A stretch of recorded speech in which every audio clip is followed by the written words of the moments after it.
ड्रग्ना मियोय कया अमा हाटख्रे कया अमा सीगदबगी क्यू लेरी खुनाय असि मुथनब होनरिब सेंग लेबाक सिगी यeknabani haina kabui union की माइकैदगी फोंदरकली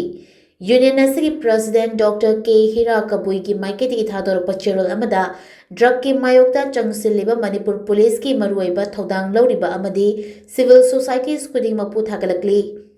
लो थुगाइब अमदी लो थुगाइ सरगतपा अनिमक पनिशमेंट फंगफम थोई एयरपोर्ट की फाब ड्रग की खुंगुन लीब ओइना तांग कुनगतरे की निमिदांग लिलोंग यांगबी लेकाइद लेबा मोहम्मद सबीर अहमद चही कुनगतरु कौब मियोय अमा एनसीबी पुलिस ना कमांडो अमदी लिलोंग पुलिस की कंबाइन टीम ना लोइनना फाब चंगबदा मफमदुगी मियामना हौरक्तुना मरा लेब मीदु कंखतुना पुलिस का मुक्नखी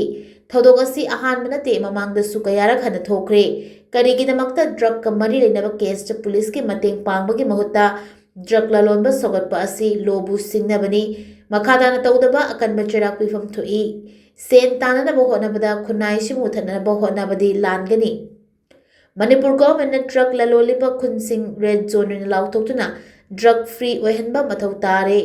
रेड जोन एरिया से लेरिबसिंग मियाम मरक्ता चंगहनबदा चेक तौफम थोई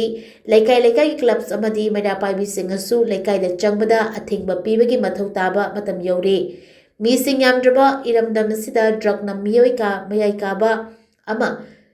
मेसिंग थिंगमदना हाटख्रे ड्रग एडिक ओइरब कया अमा सिगदबगी मतम गाइदुना लेरी खुनाय सिबु मुथननब होनरिबा ड्रग करबा तौरिबसिंग लमदम सिदगी मरो फंगना मुथतपा मतम यौरे हाइना चेरोल सिना मखा तारी।